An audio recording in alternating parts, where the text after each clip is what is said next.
and then it'll be fine. All right, so I am here with the Wirtz family. We have Adam and Lori and Lydia and Anissa. Thank you guys so much for coming on and doing this interview with me. We're going to try and have one of these interviews every single week, or two of these interviews every single week online with different people from church. So some families, some couples, some other people. So we'll kind of get the whole gambit, just check in, see how everybody's doing. It'll be a chance for everybody to kind of see each other. Even though it's not live, obviously, it'll just be something a little bit different. So we'll see how this goes. And as long as it goes well, we'll keep doing it.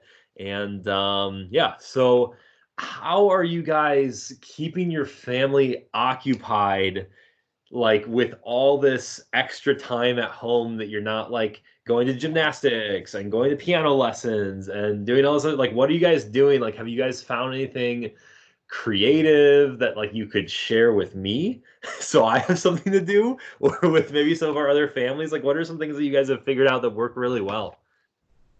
Well, we try to do a lot of things. I think Lydia has something she wanted to say to everybody. I kind of still do piano lessons because we FaceTime my teacher and then send her pictures of my songs to play. Virtual piano lessons, all right.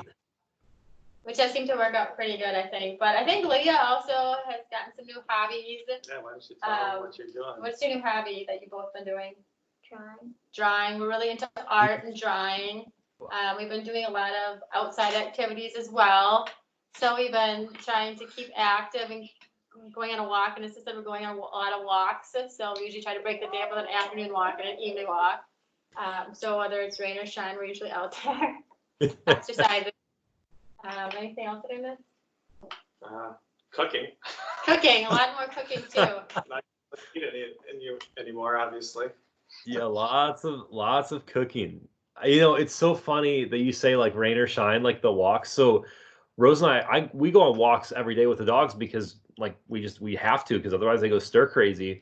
And it was so funny because the other day it was raining a little bit, like it was kind of misting. And normally when it's yucky weather outside, there's nobody walking in the park down our street, like absolutely nobody. We went out for a walk and there's probably like 20 or 30 people that we saw walking around. I was like, what in the world? Why are these people walking in the rain? There's never anybody walking in the rain. I was like, oh yeah, people are just so stir crazy. They're willing to walk in the rain like I am. It's crazy. Yeah. Seeing a lot of neighbors outside. Yeah, we've seen more neighbors in the last couple of weeks than we've seen in quite a while. Yeah, well, yeah. So Rose and I were just talking to one of our neighbors, and they were saying their mom lives in a kind of like a retirement condo facility place up north in like Hartford, and there's Hartford or Heartland up north. I don't remember, whichever one of those. And she lives up there, and she said she's seen people. She's lived there for 10 years. She's seen people, and she's like pretty active. Like there's a community center and stuff, so you see people there. She's seen people that she's never seen in 10 years of living there that are like all of a sudden outside doing things. She's like, where have you been for 10 years? Like what in the world? They're like, oh yeah, we've lived here for 15 years. And they're like, she's like, I've never seen you. That's crazy. Yeah, people are definitely getting outside. It's crazy. All right, so I've talked to a lot of parents and talked to a lot of families, and the number one thing that everybody's been trying to figure out is how to do distance learning, but how to like do distance learning and not like take over, or not necessarily take over, but how to do distance learning and not be like focused on using all of your time to make sure your kids are doing all of their distance learning stuff. Because there's a balance of, I want to make sure they do all their work, but I also need to do all of my work that I'm supposed to be doing at home. And it's like, how have you guys tried to find a balance? How about you, Lydia? How has distance learning been going? I don't know. Is Anissa doing any distance learning? I'm not sure. I think she's probably maybe too young. I don't know. No, we got distance learning across the board here. Lydia and Anissa both doing it. How do you think it's going, Lydia? Horrible. Well, she's You're honest. the first person who said that. Lydia I'm just said kidding. that. You're not the first person who's told me that. Well, I think it's kind definitely of, been a work in progress. We're learning. I think we have a lot of emails and a lot of materials we've been being sent. We're being sent by the school. for the virtual learning. So every morning we log in. They do have a lesson plan that they're sent out weekly, but then every morning that can fluctuate and that can change. So she still has a fair amount of work and projects and things like that. So there's a number of different things that she's using, whether it's apps. It's kind of or, evolved. Initially, it was like a Google Doc with lists of things for you to do and links to PDFs that you could print out, which is kind of challenging these days because most people don't print anything anymore. Nobody has a printer. That's why I've talked to families. They're like, the school sends us like worksheets and stuff to print off, but we don't own a printer. Like, how are we supposed to print it? So now we're like getting into Google Classroom, and so it's becoming more technology driven. We've had some Zoom experiences with the whole class, so I would imagine that would only become a bigger part of it. Yeah. I don't know. It's kind of weird. You obviously can't sit there and teach them for 8 straight hours. So to the degree that they have like a sheet to do or like a video to watch, you can have them do that, or a book to read, and then circle back and between the stuff you got to do. Yeah, so they both have distance learning right now, so they're both doing that. So we've been kind of doing a juggling act and balancing that between working from home as well. So I'm sure on many conference calls, all my associates hear my kids in the background as I hear theirs as well. So we're kind of used to that. That's the new normal, I think, at this point. But we're managing, so I think it's just a juggling act, and we'll get it done. I think a lot of people are realizing that they are starting to share more and more of their lives with their coworkers than they've ever thought they'd share, because they're doing a conference call in the dining room or in their bedroom or in the office or wherever they are, because they're in the middle of like doing the other thing that they were just starting to do. And all of a sudden like, you're like, oh my, I was dropping off some stuff at the Shills yesterday because Jill's going to record some music for us. And we were outside talking. I was giving her instructions and stuff like that. And all of a sudden she goes, shoot, what time is it? I go, oh, it's like 2:05. She's like, oh my god, like Naomi was supposed to be on a conference call at like 2:00. Like, we're late. And she like rushes inside, like they're opening up. And it's like, you just doing stuff wherever you are, because you're like, oh, wait a second. I do have a conference call, but I'm also in the middle of like trying to get somebody to log on to Google Classroom and check off the box or do all the assignments on Insight or whatever it is. So yeah, it's. I agree. I know when we always joke with one of my coworkers, he has a number of kids, and there's always a lot of volume in his house. And one of the things he does every time he calls in is he goes up to his car in his garage and he calls from his car. So I always give him a hard time. Every time we know it's quiet, we know he's sitting in his car on a conference call. But it works. So hey, I guess you do what you have to do at this point. Hey, whatever you got to do. Like Rose and I have we'll both be on calls at the same time, and like she'll be in our spare bedroom, in our guest bedroom. She has her classroom set up, but then I'm also in her other classroom that she has set up. So we have like 2 different recording areas that we're always recording in or making videos or whatever else. And it's just like, it's nonstop. And I guess part of it too is, I don't know about you guys, but it's kind of hard to find the balance of like when to stop the workday, because now that there's not an office, it's really easy to like open up the computer and like do like a few more things and like log on and just like, oh, I'll just take care of that, so I don't have to worry about it tomorrow. And like Rose and I have found ourselves like doing, I guess like we found ourselves maybe doing the same amount of work or maybe a little bit more, but we've done it at different times. And so like it's been like we need to like refine the balance of like life and work and everything else. So yeah, it's not 9 to 5 anymore. Yeah, it's the hours I think are skewed immensely. Yeah, but, it's like 10:30 to 6:45 or something. Yeah. What are you guys? So obviously you probably had plans for Easter. Rose and I had plans for Easter. Those aren't happening because they're just not. We're not going to Chicago to do Easter dinner. So have you guys like made any alternative plans? Have you thought of things you're going to do on Easter to kind of still celebrate or still kind of do some normal things that you do? I'm asking for myself because I would love some ideas, because Rose and I at this point are just planning on making some mac and cheese or something. I don't know. But like mac and cheese. Yeah. Yeah. But also probably do something similar with 2 picky kids. Oh, Lydia, that's a good idea. Lydia is just suggesting dying Easter egg. Probably remember, the true reason of Easter, Jesus dying on the cross, and reflect back on that. But I think also just Probably just, again, not going anywhere either as well. So it'll be kind of different, not going to church this year and seeing everybody there and getting all dressed up. I know we were joking. We're like, do we just dress up for ourselves in our house? Like, it's just odd because we're not going anywhere or doing anything. Probably hide some eggs or, yeah. do some normal Yeah. stereotype stuff for the kids, but yeah, nothing too extravagant, obviously. Yeah.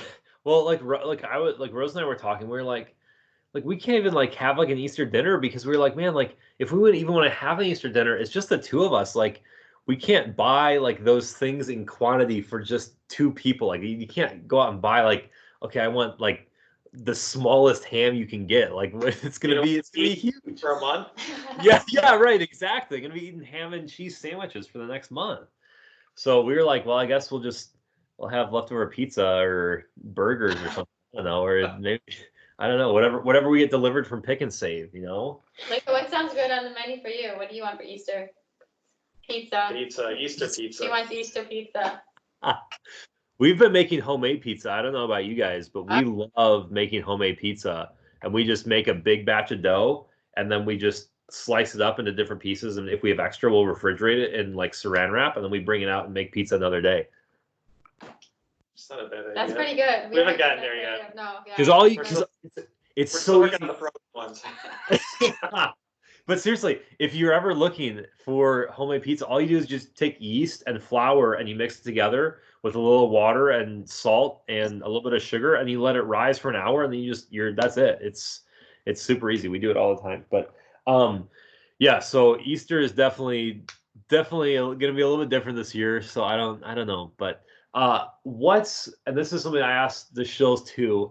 But what's one thing that you guys have seen that's been really encouraging, really uplifting, really, I don't know, just like kind of like got your spirits up? Maybe something you saw on a walk, maybe it's something you saw when you were driving somewhere. I don't know.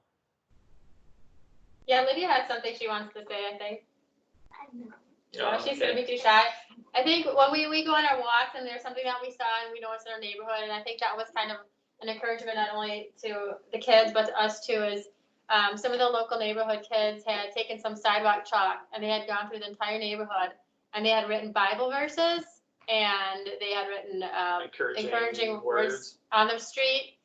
So I think that was something that I thought was not only for the kids, but even as an adult, that was encouraging to see that in someone that was, that young to really have such an impact on everybody who was walking around the neighborhood, because everybody was stopping to read these notes that were like everywhere all over the road. So I know the kids joined in the next day and they had also done the same thing. But I think that was something that was fairly simple that you could still do without leaving your house. That had a pretty big impact on everybody that was outside walking around. Because I think at this point, that's pretty much the only thing that people are doing here is going on walks that we've known for. So I know that was something that we thought was pretty neat.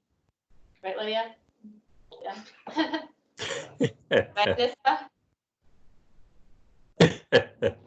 No, that's definitely been encouraging. Yeah, that's something nobody has done it in our neighborhood, and we realize that we don't have any sidewalk chalk. So I'm gonna have to go and steal some sidewalk chalk from church so we can do that on our sidewalk, because nobody has yet to do that in our neighborhood, in our park, and I think we need to do that because I think it would definitely encourage people. What's one thing that the Shills mentioned, and this goes along to the next question, that this year for Easter they're kind of like, man, like this is a good chance for us to like step back from all the things we normally have going on at Easter that make us so busy, and like be like, okay, like what's the real reason that we celebrate Easter? Like kind of like, we always talk about Christmas, like, oh, like what's the real reason we celebrate Christmas? Like let's take a step back from all this stuff. But like when Christmas finally comes, very rarely do we actually take a step back from all the things that we normally do, because they're just traditions and so we just do them. But this year it's like finally there's actually a chance for us to step back because there's a bunch of stuff that's not normally going on. And so it's kind of a chance to step back and actually look at it. And so what's one thing that you guys have either learned or relearned about God or about just church or prayer or anything, something you've relearned, you've seen in a new light? I don't know, something that just has stuck out to you? Yeah, I think that one of the things that I think I've learned even as an adult is just the reassurance that we have in the Lord. I think sometimes we try to, just take on everything ourselves. I know now there's like a lot of fear and uncertainty out there. A lot of people are getting really stressed out, a lot of anxiety, no matter what the case may be. But I think just knowing that we have the blessed reassurance in God, and learning to put our fears and cast them out to Him, and knowing that He's always there for us, and to take that away from us. I know there was an article that I had read on the internet, and it really stood out to me. And it was about somebody who had just a lot of anxiety and was impacted by everything that was going on right now. And one of the comments that they made in the article just really stuck with me. And the comment that was made was, God, if you wanted my attention, you now have my utmost, full, undivided attention. And I thought, how true is that, that no matter what's going on, no matter what we have and all the uncertainty, that God is always there for us. And I mean, sometimes I think it may take for some people, something more serious going on for them to realize and to turn to God, but just knowing that He's always there. And sometimes I think we forget that. But I think in a time of need, I think there's a lot of people that are, looking more towards that.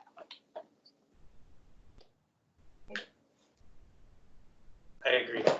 Yeah, no, I think, I was reading something, I think very similar, Lori, online, and the author was talking about how we're always like, oh, like if I just had more time, I would read my Bible more. If I just had more time, I would pray more. If I just had more time, like I would love God more. And the author was like, and now God said, here's more time. Like there's no excuses. Like you can't say I need more time now.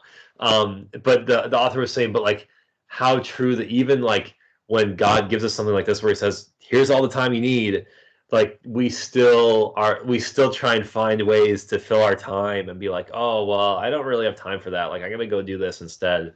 And And I think sometimes we try and just take on things ourselves, and we try and stress out about things like, what can I do to change this? What can I make it better? But I always think of Proverbs 3:5 that says, trust in the Lord with all thy heart and lean not on thine own understanding. That sometimes we need to put our trust into God, and it's not something that we might be able to do ourselves, but something that He's always there for us to do. Yeah, for sure. No, that's so true. That's so true.